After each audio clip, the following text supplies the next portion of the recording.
Hello everybody, welcome to Snyder's Inc. and today we've got a MrBallen video and this is what happened to their heads will have you scared for yourself. Warning. And we're gonna get right into it. Ladies and gentlemen, hit the like button, hit the subscribe button, comment what you think down below if you like. Nope. Not doing that anymore. Sorry. Not doing that anymore. Let's go. This delivered in story format, then you've come to the right place because that's all we do and we upload once a week. So if that's of interest to you, please invite the like button to your wedding, but give them the wrong date, time, and location. Oh, that's just messed up. That's wasting your time. That's wasting their time. That's wasting their time. Bro, if you did that to me, you're getting an ass whooping. You understand the ass whooping you are going to receive from me if you gave me the wrong time, date, and location for a wedding. I am whooping your ass. Cause you didn't even give it the wrong time and day if you're gonna even fuck with them still. Cause at least they're gonna show up to not your wedding. What the fuck is going on? That's just messed up, man. Messed up. Also, please subscribe to our channel and turn on all notifications so you don't miss any of our weekly uploads. Okay, let's get into today's stories.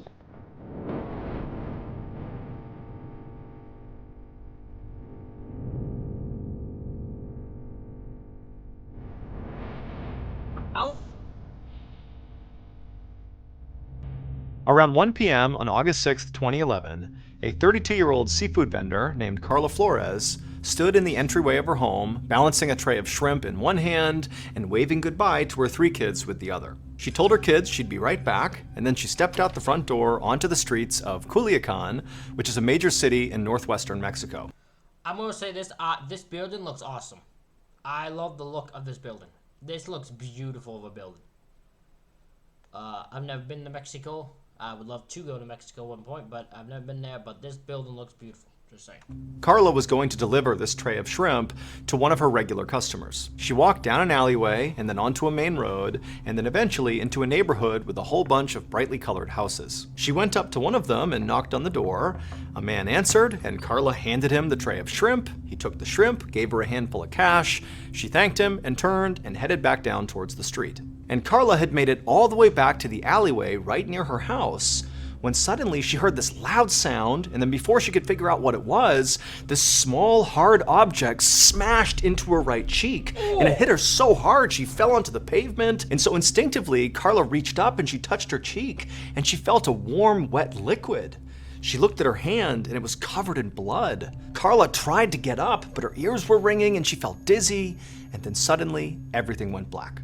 20 minutes later, a receptionist at Culiacan General Hospital. That's insane. That is insane. Imagine you were walking down the street and suddenly on the door, BAM! Something hits you in the head, right in the cheek. You get knocked out. You see blood and you just knocked out, and you have no idea what the hell just hit you. And I have a feeling it ain't something like a rock. Something messed up just hit you. Just hit this woman. What the hell hit her in the head? Hospital watched as a man carried a bloody, unconscious woman into the emergency room. He laid her down on a bench in the waiting area, and then he just turned around and began walking back out again. The receptionist jumped up and chased after this guy, demanding to know what was going on with this woman. Who is she? What happened to her? What are you doing?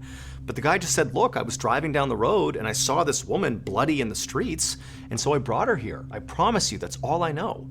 And then he turned and kept on walking, and the receptionist went back inside to check on the woman. The receptionist looked down at the woman. She was unconscious, her mouth was hanging open, and the entire right side of her face was totally mangled. And then embedded in this mess on the right side of her cheek, basically in her head, was this weird dark-colored object, but she couldn't tell what it was, and she didn't have time to stand around trying to find out. So she called for help, and a couple of nurses came running out of the emergency room, and together they lifted this woman up, put her on a gurney, and wheeled her back to see a doctor. A few moments later, Dr. Gustavo Mesa walked into Carla's hospital room. He'd been briefed on her condition, but when he went inside, she was no longer unconscious. Now her eyes were wide open, and she looked totally confused. Dr. Mesa could tell Carla was having trouble breathing, and she couldn't close her mouth. But then, Carla began making this. Sorry. this grunting sound. And at first, the doctor couldn't understand what she was saying, but then it became clear she was saying, rock, rock, rock. Dr. Mesa's first thought was, oh, she's telling me she was hit by a rock. That's what's caused her injury. And so Dr. Mesa leaned in and looked at her wound, and he caught a glimpse of what looked like a dark-colored stone buried inside of her cheek. Dr. Mesa thought, wow, she must have been hit so hard by this rock, this stone, for it to get buried that far inside of her face. He promised Carla he would get it out, but first he told her she would have to undergo an x-ray to really figure out where it was in her skull and how exactly they'd be able to get it out. A few minutes later, Dr. Mesa stood in the radiology department looking over Carla's x-ray images, and it was immediately clear to him and all the other— What the that's what it was? Look at this! Look at this! This is insanity! This is an actual action. This is what she actually looked like! What the fuck is this? What the fuck is this? other medical staff that what was in Carla's cheek was not a rock, because the object was shaped like an oval, it had round edges, and it was perfectly symmetrical. To Dr. Mesa, it just seemed— Was it a rocket? What the fuck was it? It's still... What? Is it a rocket? That's the only thing I can think of. Seemed far too uniform to be a rock. But he didn't have a better guess for what it was. All he could tell from the x-ray was this object had broken Carla's upper and lower jaw and shattered several of her teeth. And now this object was stuck between her broken jawbones. Dr. Mesa knew it was going to take surgery to get this thing out, but he needed more information before he felt confident operating. So he ordered a CAT scan of Carla's head to give him a more detailed picture of this object. And when the results came in and Dr. Mesa looked at the image, his face went pale. He couldn't believe what he was looking at. What the fuck is this thing? You're teasing me so much, MrBallen. I don't like to be teased like this. What the hell are you doing? But the proof was right there in front of him, and he knew he would have to do something, and fast. So Dr. Mesa ran to the nearest nurse's station and told the nurse to evacuate everybody from the emergency room. Then he grabbed the hospital phone and he dialed a military official. Less than an hour later, Carla was no longer in the hospital. She was now out in the middle of a grassy field, laying on her back, absolutely terrified. An anesthesiologist walked up to her and injected a local anesthetic into her cheek. And suddenly, the agonizing pain that Carla had felt ever since waking up in the hospital was now gone. But her absolute terror was not. Carla knew there were 2 doctors and a nurse standing by to perform an operation on her, but also there were 2 army soldiers just a few feet away from her, staring at her. Carla saw a doctor start to bring a scalpel toward her face, and she had to close her eyes to keep from flinching. She heard the soldiers giving directions and the clinking of surgical instruments. And all the while, Carla kept her eyes shut tight and just tried to pretend none of this was even happening. And after what felt like a lifetime— Even if I was outside, I would need to be knocked out. I would never be able to not flinch. I know something's happening to me. Carla felt a shift inside of her face, and it was the doctors and nurses pulling this object out of her cheek. Carla opened her eyes, and right above her head, she saw the doctor holding the bloody thing they had just removed from her face. It was a live grenade. That's— Oh my god, okay.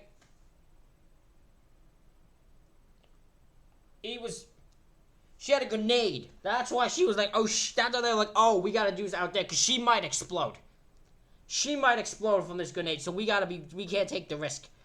Oh my god. That's why she was being operated on, not in the hospital, but out in this open field. Because if it did go off mid-operation, it would at least limit casualties. And that's also why the military was called in to tell the medical staff how to handle this live piece of ordnance in the middle of the operation. After the grenade was safely removed from Carla's face— Do military people just know how to remove a grenade from a person's face? It doesn't seem like that's just a normal thing you know how to do.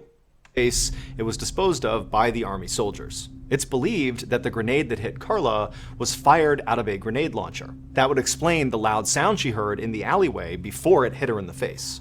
Luckily though, the grenade's fuse that should have ignited and caused it to explode didn't work. So even though it absolutely was a live grenade, it didn't explode, and so it didn't kill her.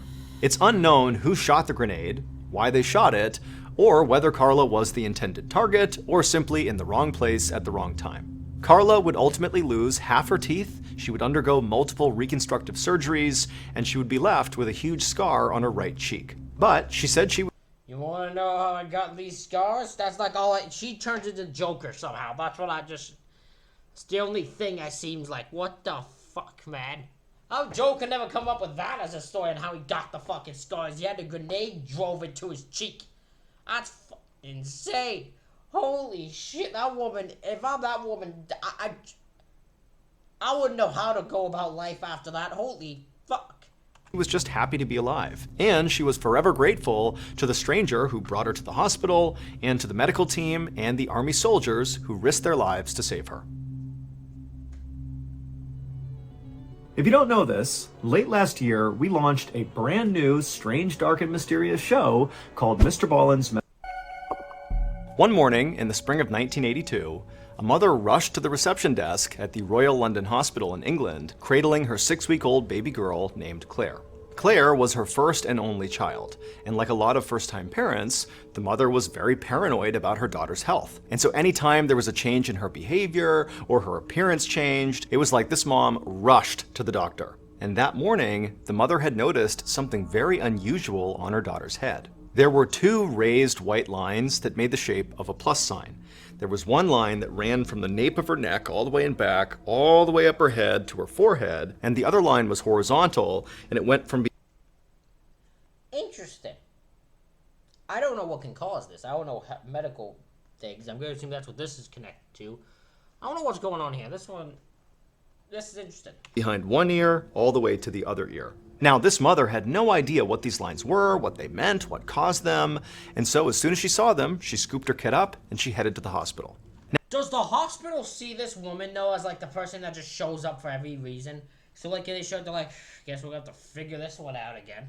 Now, in the past, every time this mother had brought Claire to the hospital, the visit always ended with, "Your child is just fine." But this time, when the receptionist saw Claire's head and saw those lines, she immediately said, "Those do not look normal." And so she handed the mother some paperwork and told her they would get Claire to a neurologist as soon as they could. 15 minutes later, the mother stood in an exam room and watched as the hospital's pediatric neurologist, Dr. Farhad Afshar, examined Claire's head. And after a moment, Dr. Afshar stepped back and he explained to the mother that these raised lines on her daughter's head were something known as bulging fontanelles. So when a baby is born, the bones of their skull are not actually fused together yet. And the thin gaps between these separate skull bones are called fontanelles. And Dr. Afshar told Claire's mom that when a baby's fontanelles begin to bulge like this, it's usually because the child's brain is so swollen that it's beginning to push the skull bones apart. Dr. Afshar told Claire's mom that she had made the right decision to bring her daughter to the hospital. But he was clear that a lot of things can cause a baby's brain to swell and potentially cause these bulging fontanelles,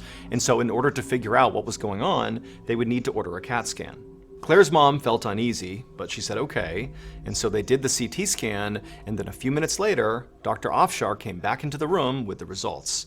And with a grave expression on his face, he told Claire's mother that he had some terrible news. Her daughter had a brain tumor. Hearing this, Claire's mom felt like the entire world was crumbling all around her.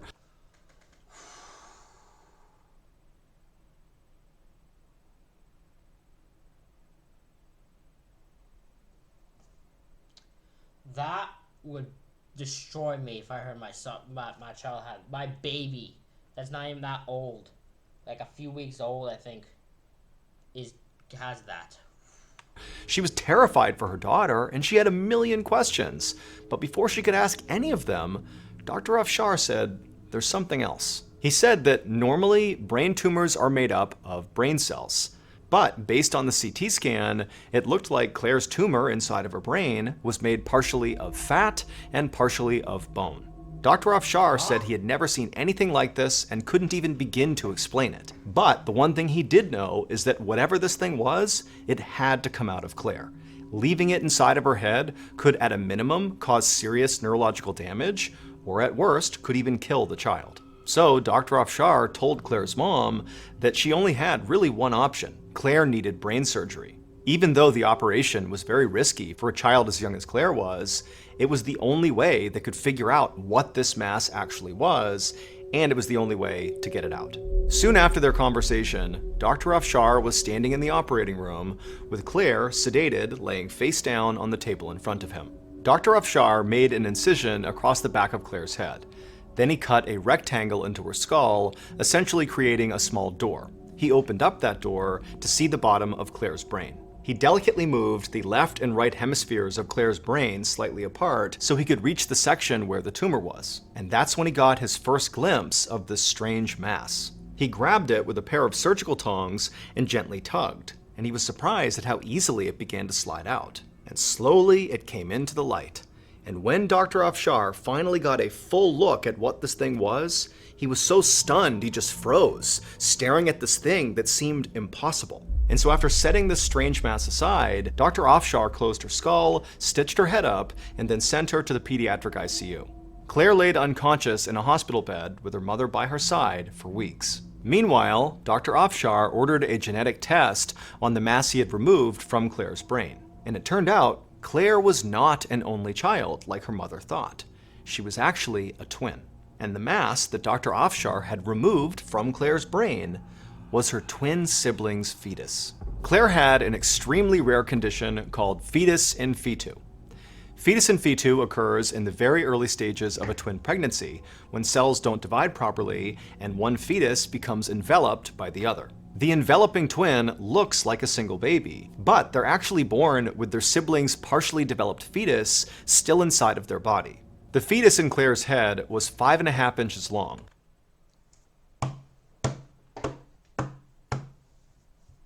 You are what?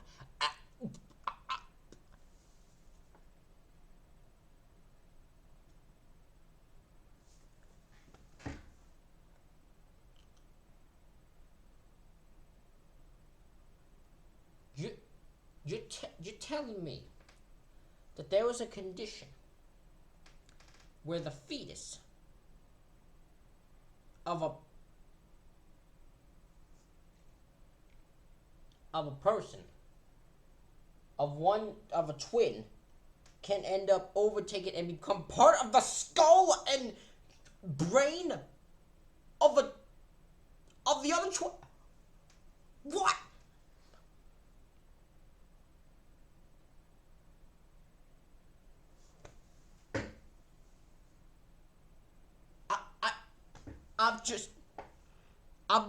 I'm legitimately baffled. I have never been this baffled by a story before. I just learned of a medical condition I never knew existed. This is holy shit. It had 2 arms, 2 legs, but its head hadn't formed yet. And Claire's case was extra rare because her twin's fetus was found inside of her skull. In all of global medical history, intracranial fetus in fetu had only ever been recorded 18 other times. And it was thought to be a fatal diagnosis because to this point, all the others who had it had died. But after 2 weeks in the ICU, Claire woke up. And a week after that, she was healthy enough to go back home. And by 18 months old, she had fully recovered and had no lingering neurological problems. As far as the medical literature suggests, Claire was the first person to ever survive having her own twin removed from her brain.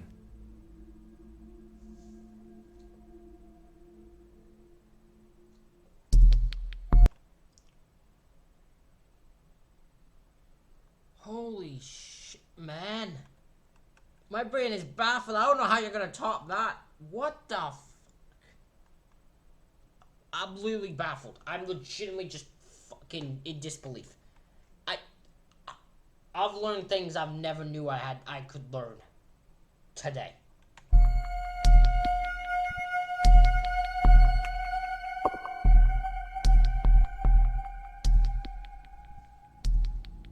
In July of 1848, a 25-year-old man named Phineas Gage. Oh my god, I know this story already. I'm not even joking, I know this story just by this head. As insane as that sound, I know this story just for this head. This face. I know this story. I'm gonna let this go. This is incredible. got a job working construction on the Hudson River Railroad in New York. At this time in America, railroads were being laid all over the country, and so lots of workers like Phineas were needed to blast rock out of the way to lay down these railroad tracks. And as it happened, Phineas was an expert in explosives. He had learned how to set controlled blasts growing up on his family's farm in New Hampshire, and then later in his life, he had worked in a mine blasting through rock. And so in addition to just being the ideal railroad worker for this time in America, when Phineas actually started working in New York on this railroad, his co-workers immediately started looking up to him. Phineas was extremely smart and energetic. He was this incredible conversationalist. He was charismatic and funny and a natural leader. And so just 2 months into starting this new job, it was no surprise to anyone who knew Phineas or worked with Phineas that he was promoted to blasting foreman, which meant Phineas would lead the explosives team. Phineas was so excited about this promotion that he went to a blacksmith and had a custom tamping iron made. A tamping iron is a long metal rod that's used to pack explosives. When railroad workers wanted to blast through, let's say, a big rock, they would start by drilling a deep but skinny hole in the rock. Then they would pour blasting powder inside, then they'd put a fuse inside, and then using this tamping iron, they would push the blasting powder and the fuse deep into this hole inside of this rock or whatever it was they were blowing up. And then once it was packed, they would ignite it. Usually, tamping irons were sort of rough tools that looked like crowbars, but Phineas really wanted something special to commemorate this promotion. And so Phineas had the blacksmith make this perfectly straight, smooth, 4-foot-long metal tamping iron, and on one end was a pointed side, and on the other was a blunted side. And this rod, it weighed about 13 pounds, and it was about 1.25 inches in diameter. And Phineas loved this tamping iron. He brought it with him not just to work, but basically anywhere he went. On September 3rd, 1848, so not long after Phineas's big promotion, Phineas and his explosives team were blasting through some rock that ran through a forest. And Phineas, he was right up front over the blasting site, helping them prep the explosive. His team had drilled that long, deep, skinny hole into the rock they were about to blow up, and then blasting powder was put inside, a fuse was put inside, and then Phineas took his tamping iron and began packing the powder and fuse deep into the rock. And the way he did this is he used the blunt end of his tamping iron to pack the explosives, which meant the pointed end was sticking out of the rock. And so as Phineas is doing this, someone behind him slipped on a rock. One of his men tripped or something, and so Phineas, with his hands kind of on his tamping iron, turned to the right to look and see what was going on. And when he did this, somehow his tamping iron that was inside of this skinny hole must have nudged against the inside of the rock, created a spark, and ignited the explosive inside of the rock. Think about the timing. And I mean the specific timing that has to go down for the split second where you turn your head for a spark to happen and the thing to go off. In one split second. 1 second, it's all it took for that whole thing to happen. Like, that's insane. That's insane. Which meant the tamping iron was basically fired like a missile out of this hole into Phineas's head. It went in his cheek, up behind his left eye, up and out of his skull, and then shot 80 feet away, landing on the ground covered in Phineas's blood and brains. This happened so quickly that for a second after this thing has blown through Phineas's head, Phineas just stood there upright with his eyes wide, and then suddenly a geyser of blood began shooting out of the top of his head, and then Phineas fell backwards onto the ground. That is insane. This story's insane. This story's fucking insane. Oh my god. Phineas's body hit the ground, he began having a seizure, at which point his co-workers, who were still kind of shaken up from this sudden blast, they rushed over and tried to kind of position him in a way that he wouldn't hurt himself. But I mean, they're looking at him and he's literally missing half of his head, he's covered in blood, and they're thinking, there's nothing we could do for him but basically wait for him to die. And so all of Phineas's co-workers, who adored Phineas, just stood there very somber watching their boss die. But eventually, Phineas stopped having a seizure, and then he opened his eyes and he looked up at his crew and he sat up and he said, "What happened?" Now remember, half of his head has been blown out by a 13-pound, 4-foot-long metal rod that has shot through his head. And his coworkers, when they heard how clearly he was speaking and how focused his eyes were, I mean, they couldn't believe it. How in the world is this guy alive, let alone having a coherent conversation with them? And so the coworkers told Phineas, "Please lie down, we'll get you help, lie down, relax." But Phineas, who still had blood also shooting out of his head, just kind of stood up casually and walked over to the railroad cart and signaled for his crew to take him back into town.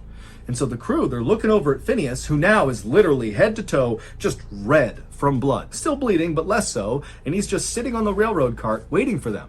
And so they... I feel like they're just gonna be like, okay, he's gonna die at some point. We gotta just wait for him to die at this point. He's gonna, like, drop dead at some chance. Walk over to him and they start the slow 1-mile journey into town on this railroad cart, and the whole time they're all kind of looking at Phineas, expecting him to die any second. But instead, Phineas is just kind of looking around with half of his head, and at some point he pulled out his logbook and carefully wrote down what time they were leaving their work site to make sure his crew was accurately paid. And then finally they reached town, and Phineas was still very much alive and looking around, acting like nothing had happened to him. And the co-workers helped him to his hotel, and Phineas just sat outside on a chair in front of his hotel, just people watching, while his crew went and got a doctor. A doctor soon arrived, and he too was completely shocked at Phineas's appearance, but even more so was Phineas's eyes. He looked at the doctor, and his eyes were totally focused, like he was all there, totally lucid, looking at the doctor, waiting for him to come over and help him out with his little injury. And when the doctor kind of timidly approached Phineas, Phineas very famously said as he sat on his chair, "Doctor, here's business enough for you." Like everyone else, the doctor fully assumed that despite Phineas's miraculous recovery from this injury, that he would soon die from this horrific wound in his head. And so the doctor moved Phineas up into the hotel, put him in a bed, and then basically made him comfortable.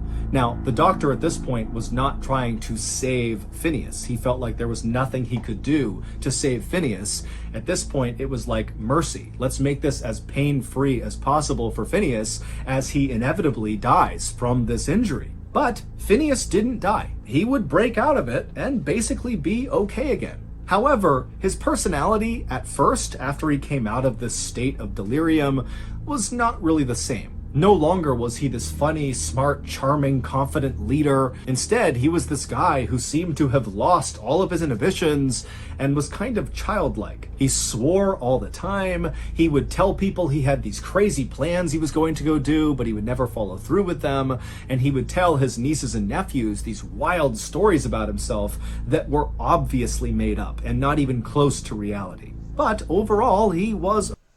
I mean, in fairness, all he needs to say is, I had something shoot through my head and survived. That's superhero like. This man's a superhero in theory.